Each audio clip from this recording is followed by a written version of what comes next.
Okay, so I've turned off the heat, I've turned off everything that I think could make any noise. All we have now are the cars in the background, and we're just gonna have to roll with it.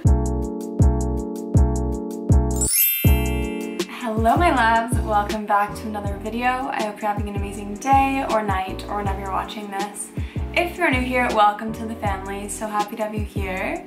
I feel like it's been so long since I've done a sit down video, but I was just like, you know what? It's gonna happen. We're gonna do it this week. Today, I'm going to be filming something that is so highly requested. I wanna say it's almost my most requested video, and that is talking about periods. Today, we're going to specifically be talking about amenorrhea, or losing a period, and how to get it back. So I did lose my period for a little bit of time when I was in my multitude of eating disorders, but now that I'm in nutrition school, I am really focused on hormones and hormone health. It is something that I'm super passionate about. And although I wasn't in nutrition school when I started putting these things into action, I found more tips and how they correlate with just our bodies in general and our hormones. Today, I'm going to be giving you guys 5 tips on how to get your period back and how I got my period back. I'm trying to keep it to 5 tips just because I just didn't want this to be a super lengthy, long, rambling type of video. Yeah, girl likes to talk. This is really just me trying to help you guys get your periods back so we all have happy and healthy bodies. And with period loss, that can come from a number of things. It can come from eating disorders, over exercising. It can come from just people with periods that have extenuating circumstances that lead to period loss and you have no idea what's going on. Either way, these tips will help you get your period back, or at least get the ball rolling. I'm just gonna get right into it. If you like videos like this or want to see more of my face, please click the subscribe button down below and give this video a like wherever it is for you. I feel like that's it. Okay, tip number 1, eat enough food. A lot of the time, losing your period comes from under eating, and it's really important that, especially if you're dedicating yourself to getting your period back, or at least rebalancing your hormones, you have to make sure that you're eating enough calories. Now, I personally don't track calories, and I don't usually advise any of my clients to, but it is really important to make sure that you are eating enough so that your body has enough energy, whether that's physical energy or mental energy, to do all the things that you love to do. So waking up, that takes energy. Getting out of bed, that takes energy. Going for walks, that takes energy. Doing homework, mental energy, right? And all of these things need to be fueled by food. Food is fuel, I say in every single video. It is really important. Please be eating enough. Once you get in a consistent schedule of eating 3 meals a day, snacks, whatever that looks like for you, as long as you're eating enough and you're not going to bed hungry, that's the biggest first step you could ever take. Your body needs to know that it's okay to start allocating energy to different parts of your body, like your hormones, because it already knows that you have the eating down. Whereas right now, if you are under eating, your body is going to be taking a lot of time to make sure that it's doing as much as it can so that you're not starving.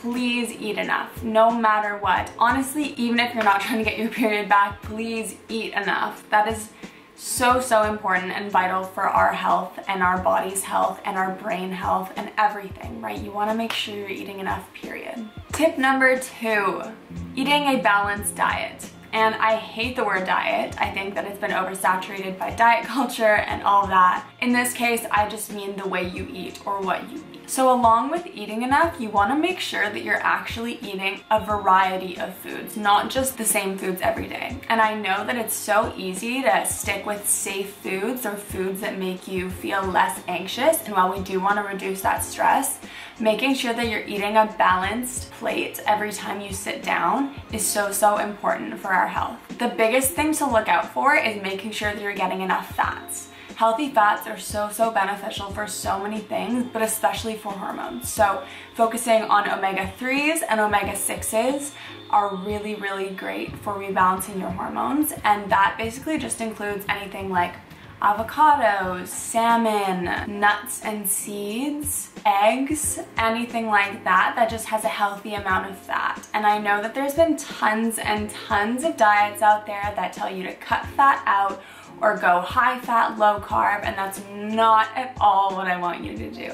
The only thing you need to do is make sure that everything is balanced. So make sure you're having those fats on your plates. Make sure that you're not getting rid of any food group, because we want to make sure that your whole plate has a little bit of everything to lead to that rebalancing of your hormones. And that's only going to happen if your body gets every single nutrient that it needs. And the only way to do that is to make sure that you have a balanced diet. Pretty straightforward. I know fats are a bit scary, but I promise you they're so good.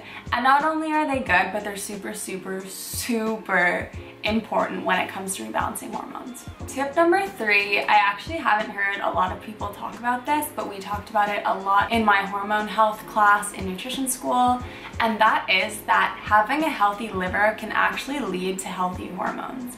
And the reason for that is because your liver, when it's working and functioning properly, helps reduce excess estrogen, which is one of those hormones that contributes to unbalanced or rebalancing hormones. And the liver also rids our bodies of toxins. When the liver is fully functioning and it's able to get rid of all of those toxins, that actually helps the endocrine system function properly, which is super important for hormone health, because the endocrine system is the big hormone system, essentially. Adding these little things into my diet had helped so much when I was struggling with my period. And I actually still incorporate all of these tips to this day because I want to make sure that my hormones are balanced and happy. So foods that support liver health are pretty simple and kind of similar to fats.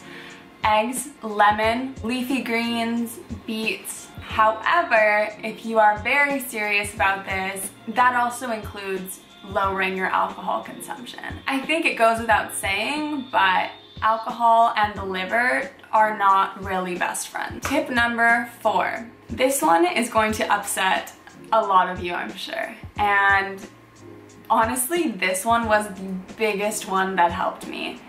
And that is stop exercising. Reducing your exercising, or even switching to a lower intensity workout and less times a week, can actually help your hormones so much. Personally, when I was going through the first couple months of recovery, I stopped exercising completely. I dropped everything. I used to go for runs, I used to lift weights, I used to do HIIT workouts, stopped everything completely. The only thing that I actually did was go for walks. And I made sure to go for walks every day just to be able to move my body, but also to get outside and get that fresh air. Same goes for yoga. Yoga helped immensely, but I also didn't do it every day because I wanted to make sure that I wasn't stressing out my body even more.